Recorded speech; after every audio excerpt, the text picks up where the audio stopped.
The arrival. It appeared on a Thursday morning. A perfect sphere, obsidian black, reflecting nothing, absorbing everything. One moment Earth's orbit was empty, the next this object hung there, motionless, the size of a small moon. No warning, no approach vector, simply there where before there had been nothing. At 9:80, alarms screamed across every monitoring station.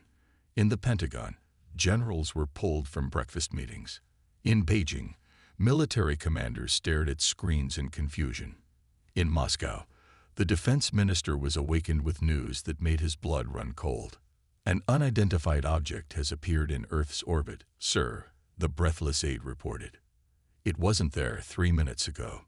Dr. Elena Reyes was teaching an advanced astrophysics class at MIT when her phone erupted with notifications. As the leading expert on theoretical propulsion systems, she knew she would be called. When the secure government line rang, she was already packing her bag.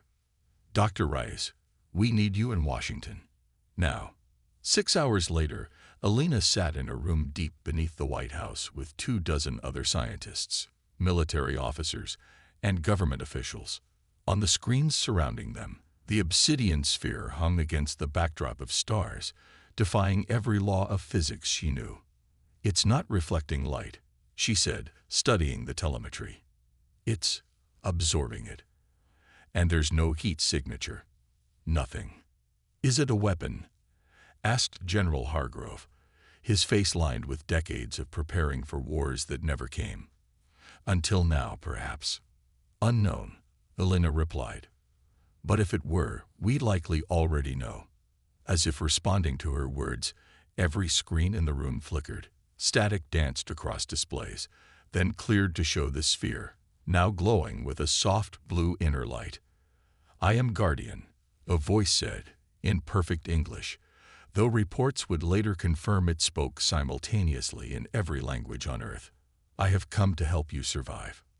The next 48 hours were chaos. Military forces worldwide went to high alert. Nuclear arsenals were readied. Religious leaders called it divine intervention. Conspiracy theorists crashed social media platforms with wild speculation. In the secure bunker, Elena and her colleagues worked tirelessly, analyzing every scrap of data from the sphere, now identified by the name it had given itself. Guardian. Help us survive what? President Coleman had demanded when the communication resumed. The swarm, Guardian responded. They have consumed 17 civilizations in this spiral arm alone. Earth is next on their path. No one believed Guardian, not really.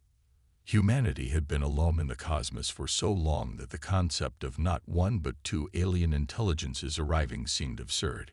Even Elena found herself skeptical until Guardian transmitted the data. The images showed worlds once teeming with life, some humanoid, others wildly different, reduced to barren rock. The data chronicled the systematic destruction of civilizations far more advanced than Earth's. And the final set of coordinates showed the swarm's current position and trajectory. 6 months, Guardian said. They will reach your system in 6 months. A special UN session was convened. For the first time in history, nations shared their most closely guarded technological secrets in a desperate bid to verify Guardian's claims. Deep space telescopes were retasked, and within weeks, the first faint signatures were detected. A massive fleet of objects moving at incredible speed toward the solar system. Why help us? Elena asked during one of her authorized communication sessions with Guardian. She had been selected as the primary liaison, her background in theoretical physics making her best equipped to understand the advanced concepts Guardian shared. My creators were the last to fall to the swarm, Guardian replied. They used their final resources to create me, to find a species with the potential to stop what they could not. I have observed Earth for decades. You are divided, often violent, but you possess something rare, adaptability. Guardian began sharing technology, not weapons at first, but the foundations necessary to understand what weapons would later be possible. Quantum communications, gravity manipulation, energy generation beyond anything Earth scientists had dreamed possible. Elena worked 18-hour days, translating Guardian's knowledge into terms her scientific colleagues could understand. Factories worldwide were retooled. Enemy nations established joint research bases.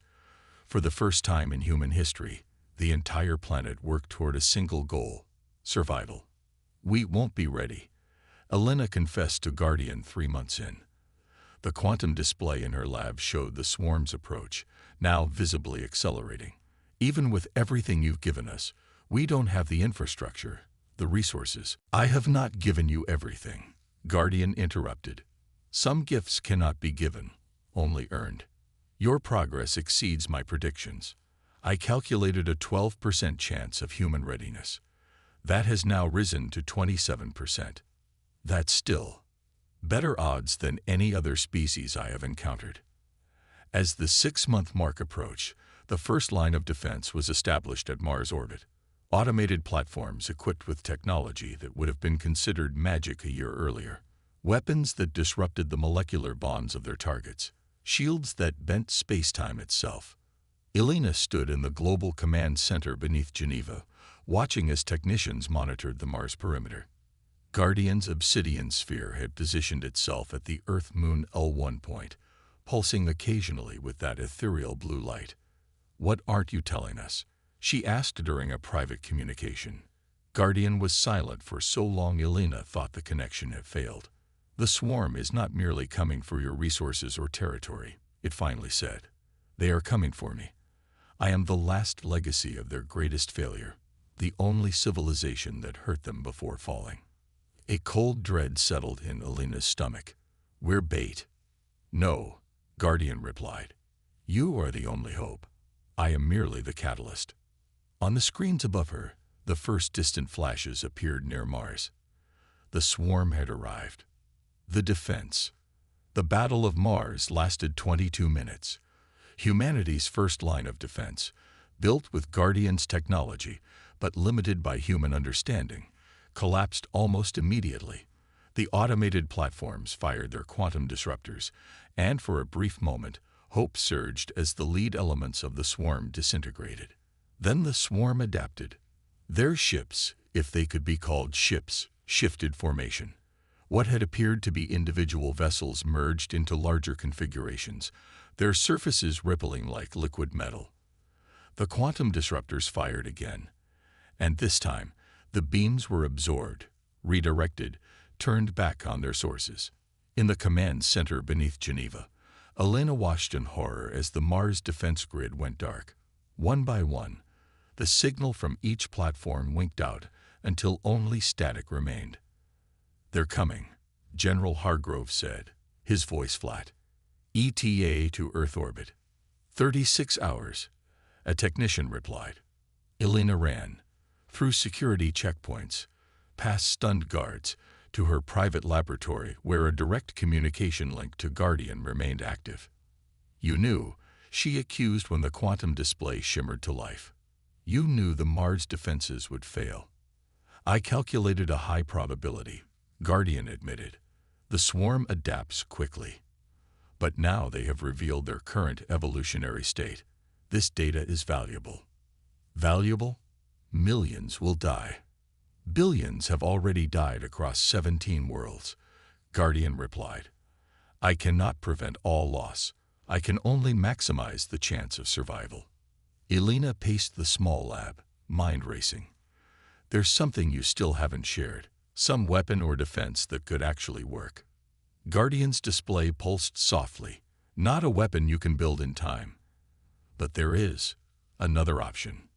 The plan Guardian outlined was desperate, possibly suicidal.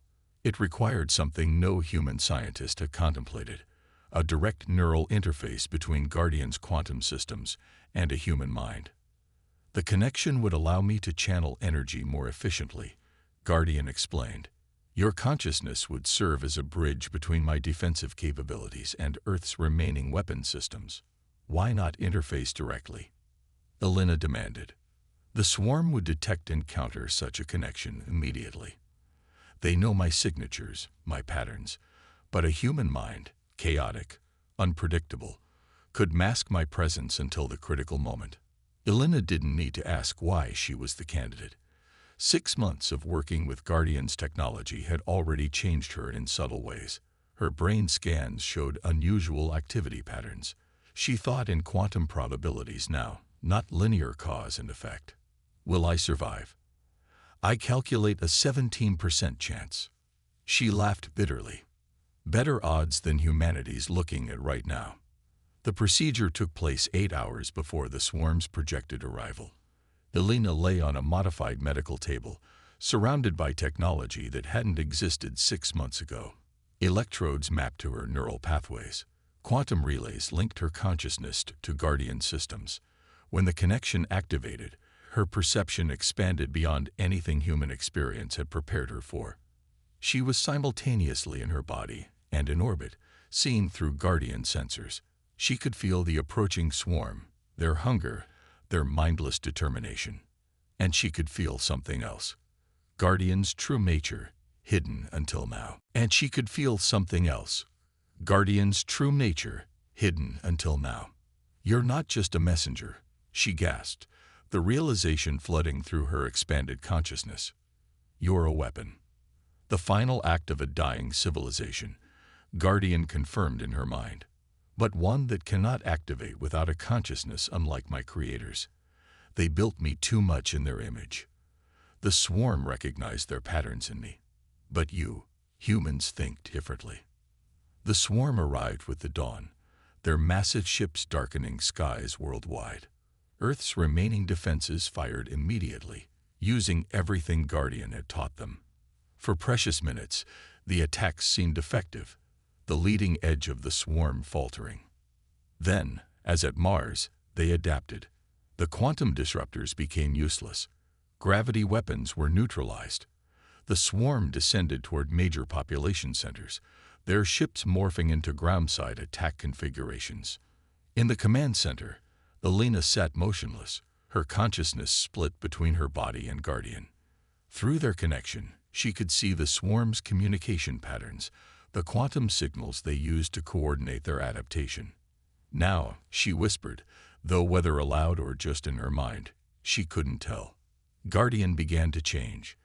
The obsidian sphere in orbit pulsed once, twice, then shattered into billions of microscopic particles. Each fragment, barely visible even to advanced sensors, contained Guardian's full consciousness, now filtered through Elena's human unpredictability. The cloud expanded, engulfing the nearest swarm ships. Where the particles touched, the ship's adaptive surfaces began to fail. The liquid metal froze, crystallized, shattered. What's happening? General Hargrove demanded, watching as swarm ships began to fall from the sky. Guardian is sacrificing itself, Elena managed to say, blood trickling from her nose with the strain of maintaining the connection, breaking its consciousness into fragments that can infiltrate the swarm's systems directly. The strategy worked for precious minutes. A third of the swarm fleet was disabled before they adapted again. Their ships began generating energy fields that repelled Guardian's particles. The advantage was slipping away. Elena dove deeper into the connection, pushing her consciousness to its limits. Through Guardian's fragmented awareness, she could perceive the swarm's primary coordination node, a massive ship-holding position just beyond the moon. There, she directed, channeling what remained of Guardian's energy. The cloud of particles coalesced, forming a lance of pure energy that streaked toward the hidden command ship.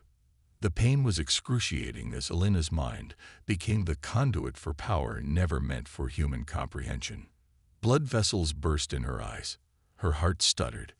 But she held on, focusing everything on guiding Guardian's final attack. The lance struck the swarm's command ship, penetrating its adaptive defenses before they could reconfigure. For one breathless moment, nothing happened. Then the ship exploded in a burst of light visible even from Earth's surface. The effect rippled through the swarm fleet. Ships lost cohesion, their liquid metal surfaces freezing in bizarre configurations. Some fell from the sky. Others drifted aimlessly in orbit. A few managed to maintain enough function to retreat, accelerating away from Earth with desperate speed. In the command center, Elena collapsed. Medical teams rushed to stabilize her, but the damage from the neural connection was extensive. As consciousness faded, she felt the last fragments of Guardian's presence in her mind. "Your species will survive," it told her. "The swarm is not destroyed, but they have never been defeated before. They will fear this system now. We couldn't have done it without you," she fought back. "No, but I could not have done it without you either. Remember that, Elena Reyes. It was not my technology that saved Earth today. It was human unpredictability, human courage, human willingness to sacrifice." 3 weeks later, Elena woke in a hospital room. The neural damage had been severe, but not as permanent as doctors initially feared. Outside her window, reconstruction was already underway. Nations that had been enemies now worked side by side, rebuilding with technology salvaged from fallen swarm ships. General Hargrove visited her on the first day. She was cleared for visitors. "We've been busy while you were recovering," he said, setting a tablet beside her bed. The remaining fragments of Guardian contained data, blueprints, star charts, histories of civilizations we never knew existed. "Any sign of the swarm returning?" she asked, her voice still weak. "Nothing yet, but we're not waiting to find out." He activated the tablet, showing her images of construction in Earth orbit. "The first deep space defense vessels will launch next month, equipped with everything we learned from Guardian and the swarm debris." Elena nodded slowly. "Guardian told me something before the end. It wasn't the technology that made the difference. It was us, how humans think, how we adapt." "Seems appropriate," Hargrove said with a rare smile. "We've named the first ship after you. The EDS Rice launches in 30 days. As the general left, Elena turned to look out the window again. In the sky above, a faint glimmer caught her attention. Perhaps a satellite, perhaps a remaining fragment of Guardian. For a moment, she felt again that expanded consciousness, that connection to something greater. The swarm would return eventually. She knew that with certainty. But next time, humanity wouldn't be fighting for survival alone. Next time, they would be ready, not just with borrowed technology, but with their uniquely human ability to innovate, to adapt, to overcome. And somewhere out among the stars, other civilizations awaited discovery, potential allies in the greater struggle to come. Guardian had given humanity not just the means to survive, but the knowledge that they were not alone. The age of Earth's isolation was over. The age of humanity's expansion had begun.